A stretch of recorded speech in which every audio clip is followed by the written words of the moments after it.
Everyone, welcome to my channel study with Sapna. कैसे हैं आप सब? आई होप आप सब बहुत अच्छे हैं और अच्छे तरीके से अपनी एग्जाम्स की तैयारी कर रहे हैं। सो स्टूडेंट्स, आज की इस वीडियो में हम डिस्कशन करेंगे ब्रांच एंड डिपार्टमेंटल अकाउंट्स। काफ़ी सारे बच्चों को इस टॉपिक में बहुत कन्फ्यूजन हो रहा है, तो इसीलिए मैं इसका एक सेपरेट सेशन लेकर आई हूँ जहाँ पर थोड़ा सा मैं आपको इंट्रोडक्शन दूंगी कि ब्रांच एंड डिपार्टमेंटल अकाउंट्स क्या होता है, और इसी से रिलेटेड कुछ क्वेश्चंस मैंने ऐड किए हैं जहाँ से आपकी एमसीक्यूज की प्रैक्टिस भी हो जाएगी। इससे पहले 4 पार्ट्स ऑलरेडी अवेलेबल हैं अकाउंटेंसी के, जिसमें मैंने यहाँ पे आपको अलग अलग टॉपिक्स करवाए हैं, है ना। बेसिक्स अकाउंटेंसी से हमने स्टार्ट किया था और हमने डिफरेंट डिफरेंट टॉपिक को सेपरेट में, जैसे सेक्शनल बैलेंसिंग हमने करा, सेल्फ बैलेंसिंग करा, तो उसका सेपरेट लेक्चर लिया था। उसी तरीके से ब्रांच एंड डिपार्टमेंटल का लेक्चर इस वाले में होगा। इसके बाद मैं आपको बैंक रिकंसिलिएशन स्टेटमेंट के क्वेश्चंस कराऊंगी और थोड़ा उसका रिवीजन आप लोगों को करवाऊंगी, ठीक है। अगर आपने प्रीवियस वीडियोस नहीं देखी हैं तो उन सभी का डिस्क्रिप्शन बॉक्स में आपको लिंक मिल जाएगा। ये सारी की सारी पीडीएफ्स भी आपको मिल जाएंगी हमारे टेलीग्राम चैनल पर, उसका भी डिस्क्रिप्शन बॉक्स में लिंक आपको अवेलेबल है। एक और बात स्टूडेंट्स, कि यहाँ पे अगर आप ब्रांच एंड डिपार्टमेंटल अकाउंट्स के बारे में थोड़ा डिटेल में पढ़ना चाहते हैं तो मैं लिंक आपको प्रोवाइड कर दूंगी उस वीडियो का, जहाँ पे मैंने ब्रांच और डिपार्टमेंटल अकाउंट्स को डिटेल में समझाया है। जब यूपीपीसीएल 2021 के लिए हमने प्रिपरेशन करवाई थी, वहां पर मैंने डिटेल पे इस टॉपिक को पढ़ाया था। कोई चीज नहीं है इस टॉपिक में, आप आराम से वो वीडियो देखकर अच्छे से इस टॉपिक को समझ सकते हैं, क्योंकि यहाँ पर हम सिर्फ और सिर्फ जो टॉपिक है उसका एक ग्लिम्स लेंगे और एमसीक्यूज को सॉल्व करेंगे, ठीक है ना। तो अगर आप डिटेल में और ज्यादा पढ़ना चाहते हैं तो प्लीज उस वीडियो को देखना, मैं डिस्क्रिप्शन बॉक्स में आपको उसका लिंक प्रोवाइड कर दूंगी। ओके, तो चलिए स्टार्ट करते हैं हमारे आज के सबसे पहले टॉपिक से। तो सिलेबस की अगर मैं बात करूं तो हमने देखो अभी तक क्या क्या कर लिया। हमने बिल्स ऑफ एक्सचेंज के क्वेश्चंस करवा दिए हैं आपको, सेल्फ बैलेंसिंग लेजर्स और सेक्शनल बैलेंसिंग करा दिया है ना। डेप्रिसिएशन हो गया है और थोड़े जो बेसिक्स थे वो भी मैंने ले लिए थे। अब यहाँ पे एक तो आपका ब्रांच एंड डिपार्टमेंटल अकाउंट आज हो जाएगा, देन इसके बाद मैं बैंक रिकंसिलिएशन स्टेटमेंट लूंगी और बाकी सारे जो छोटे छोटे टॉपिक्स हैं इसे भी एक वीडियो में कंप्लीट कराकर आपका ये पोर्शन कंप्लीट हो जाएगा। यूपीपीसीएल के लिए आपको हर एक सब्जेक्ट से एमसीक्यू सीरीज मिल जाएगी, ठीक है। तो चलिए थोड़ा सा बेसिक से स्टार्ट करते हैं। सबसे पहले तो मैं आपको एक रिवीजन करवा देती हूँ, बता देती हूँ कि ब्रांच अकाउंट क्या होता है, डिपार्टमेंटल अकाउंट्स क्या होता है, ठीक है। देखो, जैसे एक पेड़ होता है ना, उसकी डिफरेंट डिफरेंट ब्रांचेस होती हैं, ठीक है। वैसे ही हम क्या करते हैं, हम अपने जो गुड्स एंड सर्विसेज को बेचना चाह रहे हैं उसका एक हेड ऑफिस होता है और उसकी डिफरेंट डिफरेंट ब्रांचेस होती हैं, ब्रांच ए, ब्रांच बी, ब्रांच सी, है ना।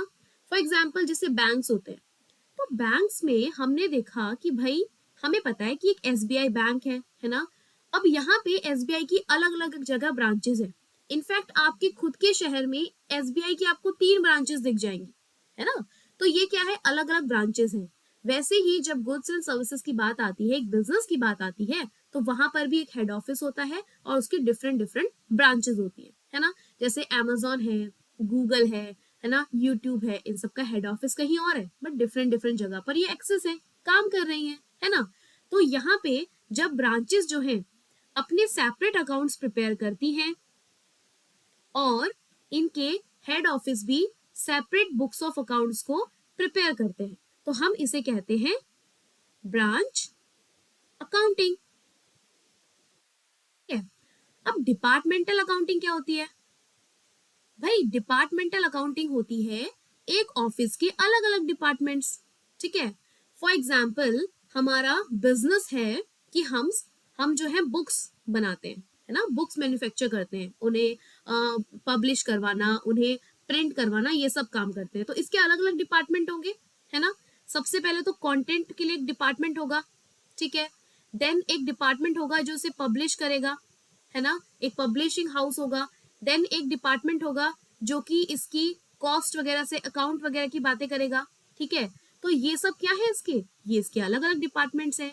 तो यहाँ पे हम अलग अलग डिपार्टमेंट्स की जब अकाउंट्स प्रिपेयर करते हैं तो हम उसे क्या कहते हैं, डिपार्टमेंटल अकाउंटिंग। सिंपल, ठीक है। तो बहुत बेसिक सी चीज है students, branch accounting and departmental accounting. तो इसमें बिल्कुल परेशान मत होना, दोनों लगभग एक जैसे होते हैं, ठीक है। ब्रांच अकाउंटिंग में आपके पास आप पढ़ेंगे इनलैंड ब्रांचेस। इनलैंड ब्रांचेस का मतलब है वो ब्रांचेस जो कि आपकी ज्योग्राफिकल टेरिटरीज के अंदर है, इनसाइड ज्योग्राफिकल टेरिटरीज, ठीक है, ज्योग्राफिकल बाउंड्रीज के जो अंदर है ना। तो ये सारी की सारी क्या है हमारी, ये सारी की सारी हमारी इनलैंड ब्रांचेस है। इसके अंदर टाइप्स आते हैं, जैसे कि आपकी आती है डिपेंडेंट ब्रांच, दूसरी आती है आपकी इंडिपेंडेंट ब्रांच, तीसरी आती है आपकी फॉरेन ब्रांच, ठीक है। जैसे डिपेंडेंट ब्रांच होती है ना, तो डिपेंडेंट नाम से पता चल रहा है, डिपेंड किस पे डिपेंड कर रही है, हेड ऑफिस पे डिपेंड कर रही है। वो ब्रांच जो हेड ऑफिस पे डिपेंड करती है, यानी कि ये अपने सेपरेट बुक्स ऑफ अकाउंट्स नहीं बनाएगी। No separate books of accounts, इनके जो बुक्स ऑफ अकाउंट्स है कौन प्रिपेयर करेगा, हेड ऑफिस प्रिपेयर करेगा, बिकॉज ये हेड ऑफिस पे डिपेंडेंट है, ठीक है। दूसरी आती है इंडिपेंडेंट। अब इंडिपेंडेंट कौन सी है, इंडिपेंडेंट यानी कि बहुत इंडिपेंडेंट है, ये आत्मनिर्भर है ना। तो यहाँ पर ये क्या करती हैं, ये अपने separate books of accounts prepare करती हैं, separate books of accounts prepare करती हैं, ठीक है। हेड ऑफिस तो अपने करेंगे ही, बट ये भी खुद से अपने बुक्स ऑफ अकाउंट्स को प्रिपेयर करती है। देन फॉरेन ब्रांचेस होती हैं जिनका हेड ऑफिस तो किसी दूसरी कंट्री में है और उसकी ब्रांचेस दूसरी कंट्री में है। फॉर एग्जाम्पल अगर हेड ऑफिस इंडिया में है तो उसकी ब्रांचेस यूएसए में है ना, एक ब्रांच यूएसए में है, एक ब्रांच चाइना में हो गई, एग्जाम्पल, है ना। तो इस तरीके से ये चीजें काम करती है। आई होप आपको समझ आया है बेसिक सी पॉइंट्स। एक और इंपॉर्टेंट चीज यहाँ पे याद रखिएगा, डिफरेंट मेथड्स, डिफरेंट मेथड्स, ठीक है। आपने पढ़ा होगा, जैसे कि आपके पास होता है डेटर सिस्टम, ये मैंने डिटेल में आपको पढ़ाया है, प्लीज आप उस वीडियो को देखिएगा, आपको बहुत अच्छे से क्लियर हो जाएगा। डेटर सिस्टम है, ठीक है। Then stock and debtor method आता है एक, stock and debtor method. Then आता है होलसेल मेथड, और एक आता है final account method, final account method, ठीक है। सबसे ज्यादा यूज किया जाता है आपका डेटर सिस्टम, और डेटर सिस्टम के भी अलग अलग जो है नाम होते हैं, ये आप जब क्वेश्चंस करेंगे तो आपको समझ में आ जाएंगे, ठीक है। बहुत बेसिक सी चीजें हैं, प्लीज आई रिक्वेस्ट यू कि और डिटेल्ड में जानने के लिए आप उस वीडियो को जरूर देखिएगा। मैं आपको उसका डिस्क्रिप्शन बॉक्स में लिंक दे दूंगी, या फिर ऊपर आई बटन पे आपको उसका लिंक मिल जाएगा, ठीक है। चलिए, तो अब ये बेसिक चीजें आपको समझ आ गई कि ब्रांच अकाउंटिंग क्या होती है, डिपार्टमेंटल अकाउंटिंग क्या होती है, क्या मेथड्स होते हैं, कितने टाइप की होती है, हर उसमें ना अलग अलग अलग अकाउंट्स भी बनते हैं, वो सब भी मैंने उस वीडियो में कराया है, ठीक है। यहाँ पे जो मैं आपको कराने वाली हूँ वो है एमसीक्यूज। तो जैसे क्वेश्चन नंबर 1 है, एमसीक्यूज अब हम सॉल्व करते हैं। क्वेश्चन नंबर 1 क्या कह रहा है, when goods are transferred from one department to other department, एक डिपार्टमेंट से गुड्स को हम ट्रांसफर कर रहे हैं दूसरे डिपार्टमेंट में, तो इसे क्या कहते हैं, क्या हम इसे इंटर डिपार्टमेंटल ट्रांसफर कहेंगे, क्या हम इसे आउटर डिपार्टमेंटल ट्रांसफर कहेंगे, नॉट अ ट्रांसफर या रेगुलर ट्रांसफर। तो भाई not a transfer, regular transfer तो कुछ है ही नहीं, आउटर डिपार्टमेंट ट्रांसफर, अरे तो इंटर डिपार्टमेंट ट्रांसफर हो रहा है ना, एक डिपार्टमेंट से दूसरे डिपार्टमेंट में आप गुड्स ट्रांसफर कर रहे हैं, तो this is inter departmental transfer. क्या कहते हैं इसे, इंटर डिपार्टमेंटल ट्रांसफर। और जब आप ऐसे गुड्स को ट्रांसफर करते हैं ना, तो दो चीजों पे करते हैं, या तो उसकी कॉस्ट प्राइस पे, मतलब जितने पे वो बने हैं, या फिर उसकी सेल प्राइस पे, जिसे इनवॉइस प्राइस भी कहा जाता है, ध्यान रखिएगा, ठीक है। तो ये अलग अलग प्राइसेस पे ऐसे क्या किए जाते हैं, ट्रांसफर किए जाते हैं, भेजे जाते हैं एक डिपार्टमेंट से दूसरे डिपार्टमेंट, ठीक है। क्लियर है पहला पॉइंट, तो इसका जो आंसर है that is option number A, यानी कि first point, inter departmental transfer, ठीक है। नेक्स्ट है क्वेश्चन नंबर 2। तो ये देखिए, ये मैंने अभी आपको बताया, goods are supplied by the head office to dependent branches are at, आप हेड ऑफिस से डिपेंडेंट ब्रांचेस में गुड्स को सप्लाई कर रहे हैं, है ना, गुड्स को भेज रहे हैं। तो इन गुड्स को भेजने के लिए आप दो प्राइसेस का इस्तेमाल कर सकते हैं, चाहे आप कॉस्ट प्राइस का इस्तेमाल करें, चाहे आप इनवॉइस प्राइस का इस्तेमाल करें। ठीक है, कॉस्ट प्राइस और इनवॉइस प्राइस, और इसी को भी आप सेल प्राइस या सेलिंग प्राइस कह देते हैं। ठीक है, तो करेक्ट आंसर क्या हो जाएगा आपका? Cost price, invoice price, market price, separate नहीं, दोनों में से कुछ भी इस्तेमाल हो सकता है। कॉस्ट प्राइस भी हो सकता है, इनवॉइस प्राइस भी हो सकता है। ठीक है, तो ऑप्शन फोर्थ हमारा यहाँ पे करेक्ट आंसर हो जाएगा। ठीक है, क्लियर है, समझ आ रहा है?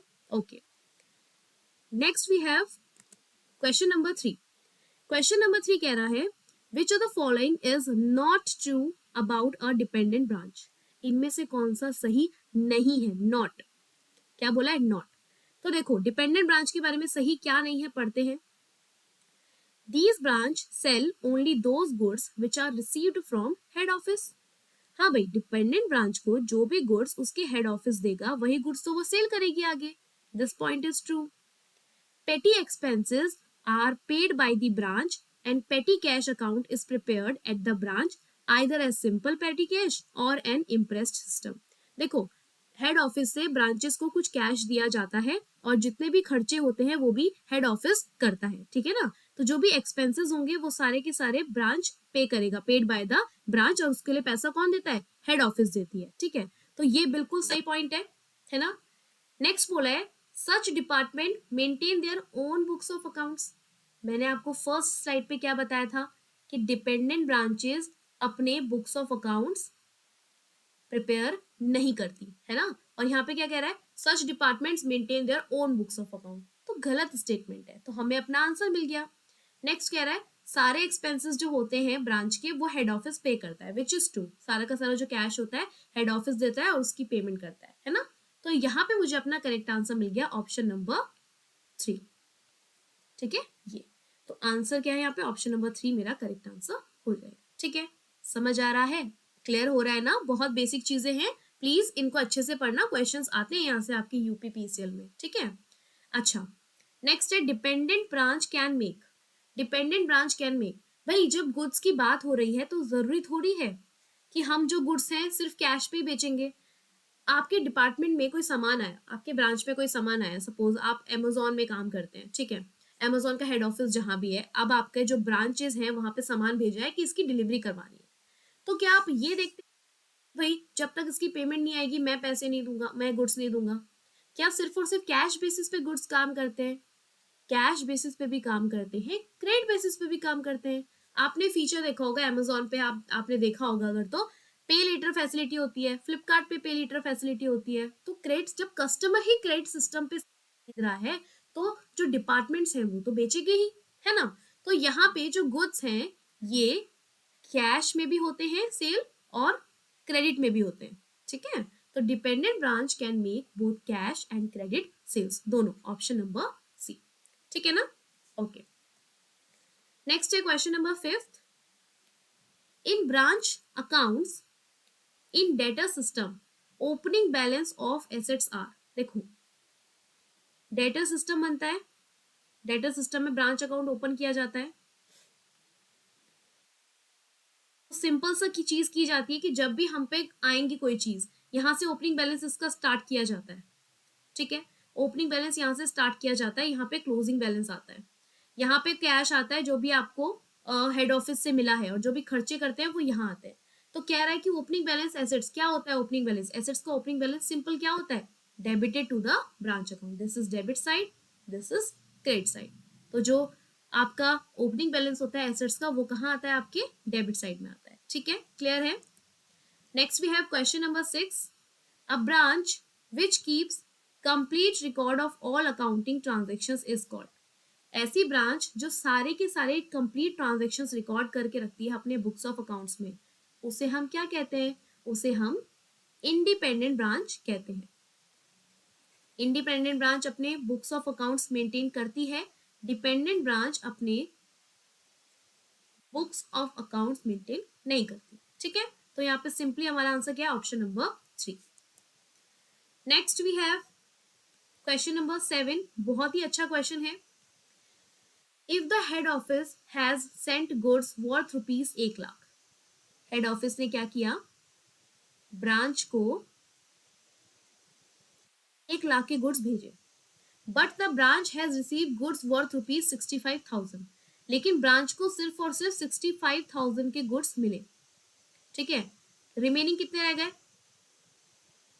35,000, है ना। The entry to be passed in the books of branch will be, तो क्या एंट्री पास की जाएगी? अब देखो, भेजे तो 1 लाख थे लेकिन 65,000 ही मिले, इसका मतलब 35,000 गायब हो गए, जादू हो गया, चोरी हो गए। अरे बाबा नहीं, ये जो 35,000 है ये अभी रास्ते में है, चल रहे हैं, अभी बीच रास्ते में फंसे हुए हैं। ये क्लेम मत कर देना कि भाई ये तो गायब हो गए, ये तो चोरी हो गए, हमें नहीं मिले, हेड ऑफिस के ऊपर हल्ला मचा रहे हैं। तो ये सब चीजें नहीं करनी है। सिंपल सी बात है कि ये गुड्स अभी कहाँ पे हैं? Goods in transit, goods in transit. अभी गुड्स कहाँ पे हैं? अभी गुड्स रास्ते पे हैं, ठीक है। तो इसकी सिंपल सी एंट्री होती है goods in transit account debit to head office account, simple, ठीक है। कि अभी 35,000 गुड्स ट्रांजिट में है और जो हेड ऑफिस अकाउंट है वो अभी हमें भेज रहा है, अभी रास्ते में है गुड्स, आराम से आ जाएंगे, है ना। तो यहाँ पे ऑप्शन ए आपका करेक्ट आंसर होगा, ठीक है। देखो 65,000 नहीं आएगा, कोई एंट्री पास नहीं होगी, ये तो गलत चीज है। और यहाँ पर ये एंट्री उल्टा दी हुई है, head office account debit to GIT, ये नहीं होती, GIT account debit to head office account, ठीक है। कि गुड्स रास्ते में है और अभी हेड ऑफिस से आ रहे हैं। तो मेक श्योर कि आप एंट्रीज पढ़कर जाए, एंट्रीज से क्वेश्चंस आते हैं, ठीक है। डिटेल में मैंने उस लेक्चर में करवाई हुई है, तो आप एक बार देखकर जाइएगा। ओके, चलो अब हमारे पास आता है क्वेश्चन नंबर 8। बहुत ही अच्छा क्वेश्चन है, प्लीज ढंग से देखिएगा। Department P of Vaidya and Sons transfer goods to Department Q at a price that includes a markup of 25% on cost. If the closing stock of Department A is 65,000, stock reserve will be created for. तो देखो, department P है, department P है of Vaidya and sons, sorry for the disturbance, department P of Vaidya and sons, Vaidya and sons company है, उनका department P ने goods transfer किए हैं department Q को एक प्राइस पे जिसपे मार्कअप है 25%, मतलब जितना कॉस्ट था उस पे 25% अपना मार्कअप, कॉस्ट प्लस मार्कअप यानी कि जो प्रॉफिट है वो ऐड करके क्या करा है, गुड्स को सेंड किए हैं। बोला है क्वेश्चन में कि क्लोजिंग स्टॉक आपको दे रखा है 65,000 का, तो बताइए कितना स्टॉक रिजर्व क्रिएट होगा। तो देखो, पहले तो स्टॉक रिजर्व क्या होता है? स्टॉक रिजर्व का मतलब होता है profit which has not yet added, profit which has not yet realised, ठीक है। वो प्रॉफिट जिसे हमने अभी तक रियलाइज नहीं किया है, वो प्रॉफिट जो जिसे अभी तक हमने रियलाइज नहीं किया है। तो प्लीज इसका फॉर्मूला लिखना है। इसका फॉर्मूला क्या होता है? जो भी ट्रांसफर प्राइस होता है, transfer price of unsold stock, ठीक है, transfer price of unsold stock multiply by profit included in transfer price and divided by the transfer price, ठीक है। तो transfer of unsold price stock, unsold price कितना है? 65,000, 65,000। Price profit कितना included है? Profit included है 25%। और ट्रांसफर प्राइस कितने में ट्रांसफर कर रहे हैं भाई? कॉस्ट प्लस 25 प्रॉफिट मिलाकर, यानी कि 125 में। इसे सिंपली डिवाइड कर देंगे हम 1/5, तो 1/5 यहाँ पे आ जाएगा 13,000। तो करेक्ट आंसर क्या आएगा? Option number 3। ये क्वेश्चंस एग्जाम में आ सकते हैं, प्लीज इस टाइप के क्वेश्चन जरूर प्रैक्टिस करना।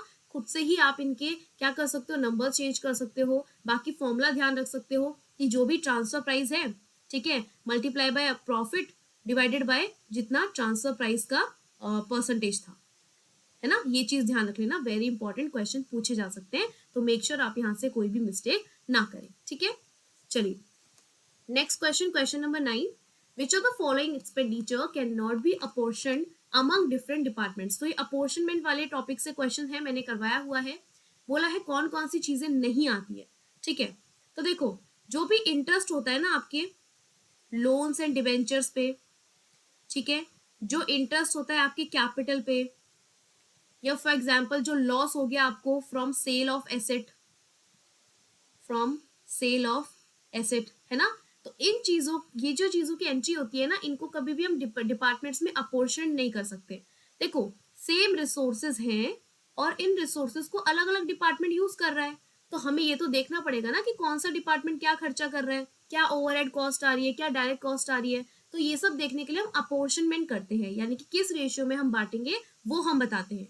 तो जैसे एडवर्टीजमेंट का खर्चा है ये बढ़ता है, फायर इंश्योरेंस प्रीमियम का खर्चा बढ़ता है, डेप्रिसिएशन का खर्चा बढ़ता है, लेकिन इंटरेस्ट और लोन्स एंड डिबेंचर्स ये नहीं बढ़ेगा। ठीक है, ये तो आपके हेड ऑफिस का काम है ना, ये तो आपके जो मेन ऑफिस है उसका काम है। ठीक है, तो ये यहाँ पर नहीं आता, ये चीज ध्यान रखिएगा। और क्या क्या चीजें नहीं आती मैंने बता दिया। ठीक है, तो ध्यान रखिएगा, ये क्वेश्चन यहाँ से आ सकते हैं, इंपॉर्टेंट टॉपिक है। Okay, next we have question 10। In branch accounting the direct method is another name for. देखो डायरेक्ट मेथड सिंपल एक ही मेथड जो यहाँ पे सबसे ज्यादा इस्तेमाल किया जाता है, दैट इज डेटर मेथड। ठीक है, डेटर मेथड जिसका सबसे ज्यादा इस्तेमाल किया जाता है, तो यहाँ पे डेटर मेथड को ही हम क्या कहते हैं, डायरेक्ट मेथड भी कहते हैं। ध्यान रखिएगा। ठीक है, अदर नेम्स होते हैं, हमेशा पढ़ के जाइएगा, अदर नेम से क्वेश्चन आते हैं। ओके, नेक्स्ट हमारे पास question number 11। Which of the following conclusions is correct with respect to inland branches? Inland branches मतलब जो भी आपकी डिपेंडेंट ब्रांचेस हैं, ये जो भी आपकी इंडिपेंडेंट ब्रांचेस हैं। ठीक है, तो कह रहा है करेक्ट कंक्लूजन क्या है, under debtor branch account system it is possible to calculate gross profit and net profit. कि ब्रांच अकाउंट सिस्टम में, डेटर्स ब्रांच अकाउंट सिस्टम में हम ग्रॉस प्रॉफिट और नेट प्रॉफिट को कैलकुलेट करते हैं। क्या ये पॉसिबल है? ये गलत है, यहाँ पे नेट प्रॉफिट नहीं आना चाहिए, हम सिर्फ ग्रॉस प्रॉफिट को कैलकुलेट करने के पर्पज से ही अपने अकाउंट को प्रिपेयर करते हैं। ठीक है, next, independent branches are completely autonomous units. क्या इंडिपेंडेंट ब्रांचेस कंप्लीटली ऑटोनॉमस है? क्या उनपे कोई भी हमारे यहाँ पे बिल्कुल कोई भी कंट्रोल नहीं रहेगा? हेड ऑफिस का कंट्रोल तो रहेगा ना, हेड ऑफिस अपने सेपरेट अकाउंट्स बना रहा है, इंडिपेंडेंट ब्रांचेस अपने सेपरेट अकाउंट्स बना रही है, बट कुछ ना कुछ कंट्रोल तो है। ऑटोनॉमस यूनिट हम इसे नहीं कह सकते। ठीक है, दिस इज ऑल्सो इनकरेक्ट, है ना। Next is affiliated branches are simply sales agencies and are controlled by the head office in every respect। जो भी affiliated branches होती है एक हेड ऑफिस की, जो डिफरेंट ब्रांचेस होती हैं, वो सिर्फ एक सेल एजेंसीज की तरह काम करती हैं और इन्हें हेड ऑफिस कंट्रोल करता है। क्या इस स्टेटमेंट में कुछ गलत है? कुछ गलत नहीं है, तो ये करेक्ट कंक्लूजन है हमारे इनलैंड ब्रांचेस का। नेक्स्ट देखो, कह रहा है the goods returned by the customer directly to the head office are shown on the debit and credit side of the branch account under debtor system। तो branch account under debtor system. ठीक है, तो ये statement भी गलत है कि जो गुड्स रिटर्न किए गए हैं टू द हेड ऑफिस, उन्हें आप डेबिट या credit side of the branch account under debtor system, तो ब्रांच अकाउंट में शो नहीं करते हैं। This is wrong statement. ठीक है, तो करेक्ट स्टेटमेंट क्या है हमारा? Option number 3। ओके, क्लियर है? तो मेक श्योर कि आप चीजों को ढंग से पढ़कर जाए। Next we have under stock and data system the head office opens. जब हम स्टॉक एंड डेटा सिस्टम की बात करते हैं तो हेड ऑफिस एक अकाउंट ओपन करता है बच्चों, जिसे हम कहते हैं ब्रांच एडजस्टमेंट अकाउंट। ठीक है, ब्रांच एडजस्टमेंट अकाउंट। ध्यान रखिएगा कौन सा डिपार्टमेंट क्या ओपन अकाउंट्स ओपन करता है, सब डिटेल में मैंने बताया हुआ है, प्लीज उस वीडियो को जरूर देखिएगा, डिस्क्रिप्शन बॉक्स में आपको उसका लिंक मिल जाएगा। Okay, next we have in departmental accounts expenses like director fees interest is transfer to. देखो जो भी जर्नल खर्चे हैं, ठीक है, नॉर्मली जर्नल खर्चे हैं, उन्हें हम जनरल P&L अकाउंट में ही डालते हैं। ठीक है, किसी भी डिपार्टमेंट के खर्चे हैं, जैसे डायरेक्टर फीस हो गया या कोई इंटरेस्ट पेमेंट हो गया, तो ये सारे के सारे खर्चे आपके जो नॉर्मल P&L अकाउंट बनता है वही ट्रांसफर किए जाते हैं। ठीक है, कुछ स्पेशल सा नहीं बनता है इसके लिए। Okay, the next question is difference between goods send bye head office and received by the branch. Head office ने गुड्स भेजे, ब्रांच ने रिसीव कर लिए, कुछ डिफरेंस आया। याद है क्वेश्चन, 1 लाख के गुड्स भेजे थे, 65,000 ही पहुंचे, 35,000 कहाँ गए, कहाँ गायब हुए? क्या कहते हैं उसे हम? Goods in transit. Goods in transit, है ना। तो ये हमारा हो जाएगा goods in transit. Goods in godown, goods in production, goods in warehouse, no nothing. ठीक है, goods in transit, option A यहाँ पे हमारा करेक्ट आंसर हो जाएगा। ठीक है, समझ आ गया? क्लियर है? तो स्टूडेंट्स ये था आज का वीडियो, जिसमें हमने अपने ब्रांच और डिपार्टमेंटल अकाउंट के बारे में थोड़ा बहुत सीखा है। ठीक है, और हमने इसके कुछ MCQ सॉल्व करे हैं। यहाँ पर अगर आप इसका डिटेल्ड वीडियो चाहते हैं तो डिस्क्रिप्शन बॉक्स में आपको लिंक मिल जाएगा, प्लीज उसे देखिएगा, वहाँ पे और बेहतर तरीके से आप समझ पाएंगे। मैंने वहाँ पे एंट्रीज भी बताई हैं, अपोर्शनमेंट वाला टॉपिक भी पढ़ाया है, तो प्लीज उसको देख लीजिएगा, ठीक है। तो ये था हमारा आज का सेशन। पिछले जो लेक्चर्स हैं उन्हें देख लीजिएगा ताकि आपकी और अच्छे से प्रैक्टिस हो जाए। और अगर वीडियो पसंद आई है तो प्लीज़ वीडियो को लाइक कीजिएगा, चैनल को सब्सक्राइब कीजिएगा और अपनी फ्रेंड्स के साथ शेयर करना। मिलते हैं नेक्स्ट वीडियो में, तब तक के लिए keep studying and keep revising. Bye bye students, take care.